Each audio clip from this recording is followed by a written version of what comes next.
What's going on, y'all boys, man? It's your boy Big Burn, and right now you tuned in to Big Burn 305 TV.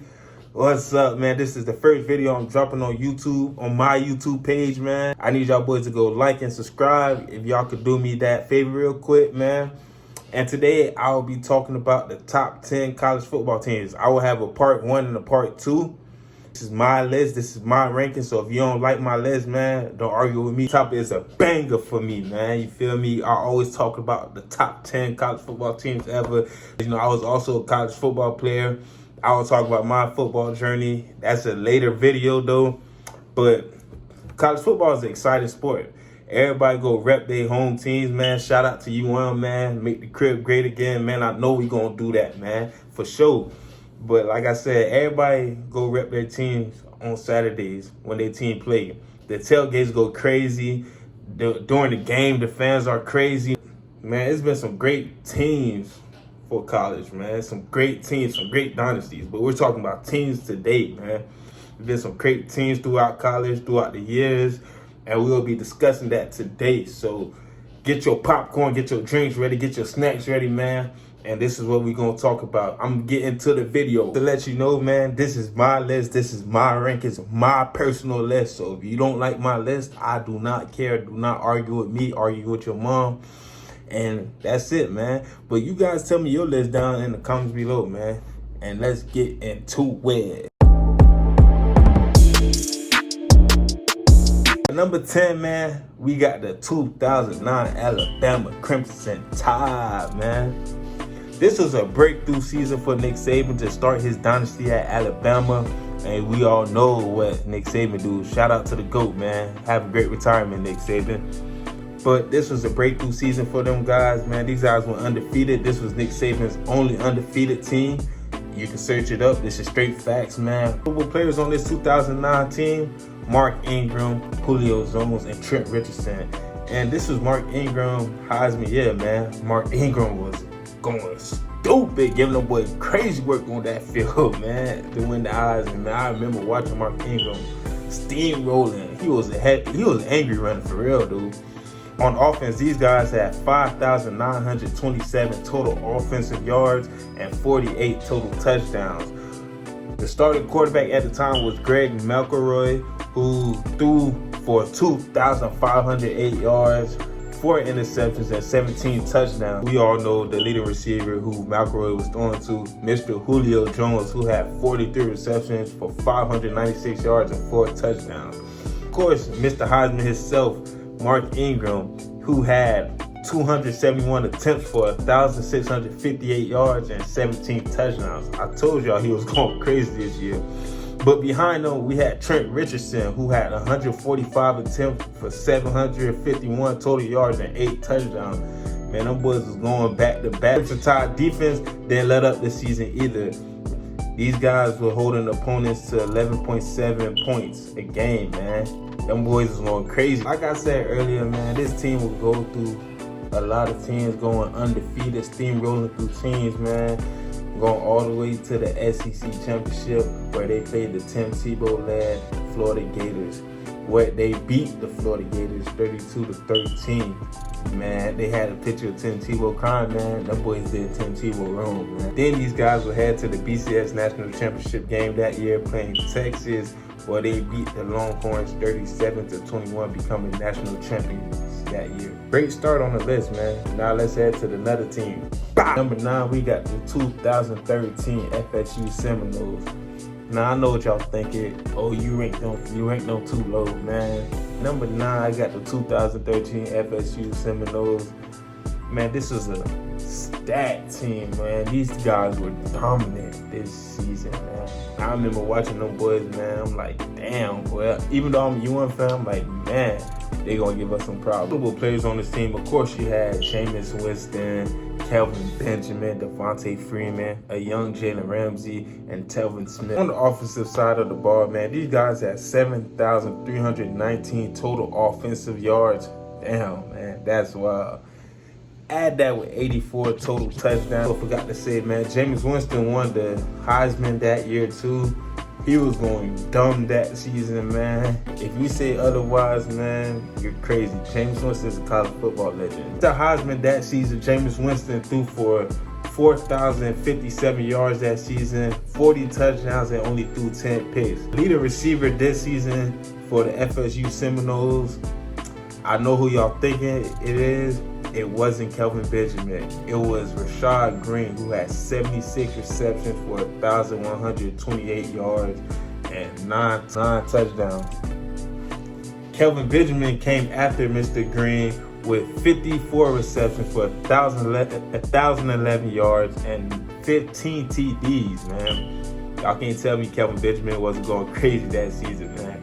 And them boys had to stick. I'm just finding out Kelvin Benjamin wasn't the leading receiver. I thought he was. And the leading rusher for this offense was the Mr. 305 himself, Devontae Freeman, on 173 attempts for 1,016 yards and 14 TDs. FSU set a record, a single season record, with 723 total points scored that season. And the defensive side of the ball, man, them boys were ranked first nationally with points allowed per game, only allowing 12.1 points per game. The FSU Seminoles will go on a run that season, beating every team, going undefeated, leading all the way to the ACC Championship, where they played the Duke Blue Devils, beating them boys badly, 45-7. Playing in the last BCS championship ever, playing the Auburn Tigers. I remember this game. Them boys came back on some fourth quarter crazy stuff, man, and they won that game. It was 34-31. It was a great game. We were ranked #1 nationally, man, and the boys had a great season that year, man. But you know what? Let's head on to the next team. Number 8, I got the 2005 Texas Longhorns team. This is the team that played in the crazy Rose Bowl game against USC. I think it was like in 2006. I mean, people consider that the best college football game ever. I'm not here to debate that. Y'all could debate that in the comments. Some notable players on this team include Vince Young, who was Mr. Do-It-All himself that season. Jonathan Scott, you had Jamal Charles. On the offensive side of the ball, these guys had 6,657 total offensive yards and 85 total offensive touchdowns. Vince Young will throw for 3,036 yards that season with 26 touchdowns and 10 picks. He also was the leading rusher for that team with 1,050 yards that season, and he scored 12 touchdowns on the run on his legs. Man was going dumb that season, Mr. Do-It-All himself. But Jamal Charles will follow up behind that with 878 yards and 13 total touchdowns. Offense will be top ranked with 50.2 points scored per game. Texas defense only allowed 16.4 points per game that season. The Texas Longhorns will go undefeated that season, going into that 2006 Rose Bowl game, which is considered the best college football game ever, and they will beat USC 41-38. And everybody remember the famous Vince Young scramble on 4th down. I remember that, man. Vince Young was Mr. Do-It-All himself, man. People forget how good Vince Young was, man. But let's go on to the next team. Number 7, I got the 2018 Clemson Tigers. The Trevor Lawrence-led Tigers were outstanding this season. Them boys were balling. Notable players on that team that year was, of course, Trevor Lawrence, T. Higgins, Isaiah Simmons, A.J. Terrell, Travis Etienne, and plenty more. On the offensive side of the ball, these guys had 7,917 total offensive yards and 86 total touchdowns. The quarterback, Trevor Lawrence, threw for 3,280 yards that season for 30 touchdowns and 4 picks. And dude was a true freshman at the time. Man, that's crazy, bro. Receiver that season, this might be a surprise to everybody, but it was Justin Ross at the time. He had 46 receptions for 1,000 yards and 9 touchdowns. T. Higgins came after him with 59 receptions for 936 yards and 12 touchdowns. Yeah, that's a surprise because I thought T. Higgins was the leading receiver at the time. But Justin Ross is a dog, too. Don't get that twisted. Travis Etienne was the leading rusher that year. He had 1,658 yards for 24 total touchdowns that season. After an early 5-0 start, this season, they outscored their opponents 474 to 113, including a 74-19 edge in the college football playoff. The defensive side of the ball, these guys are only allowing 13.1 points per game. They will go undefeated this season, a perfect 15-0, where they will go to the national championship and see Alabama. Alabama was ranked #1 at the time, and they will beat Alabama 44-16, becoming national champion. Let's go on to the next team. 6, I got the 2004 USC Trojans. In this season, USC dominated every team to become back-to-back national champions that year.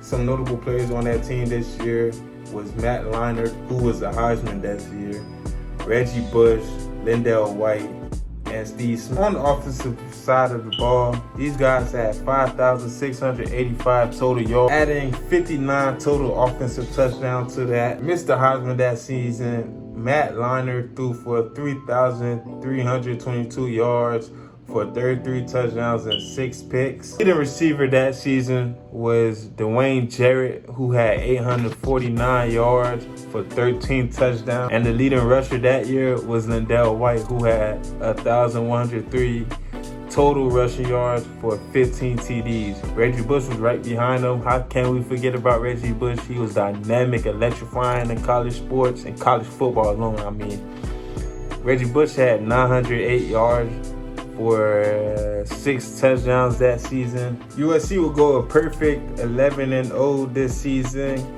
where they dominated every team, leading them to the BCS national championship game, being the Oklahoma Sooners 55-19 that season, to become back-to-back national champions that year. Matt Leinart will win the Heisman that season, and Reggie Bush piled up 2,330 all-purpose yards and 16 combined touchdowns. Dude was like that, I'm telling you, bro. He was him before everybody started saying they him. This is it for part 1. I'll have part 2 ready. But thank you all you guys for tuning in, man. Like, subscribe, and share with friends, man. Do me a favor and do all that, man. I appreciate it, man. And you tuned in to Big Burn 305 TV, man. We all the way live.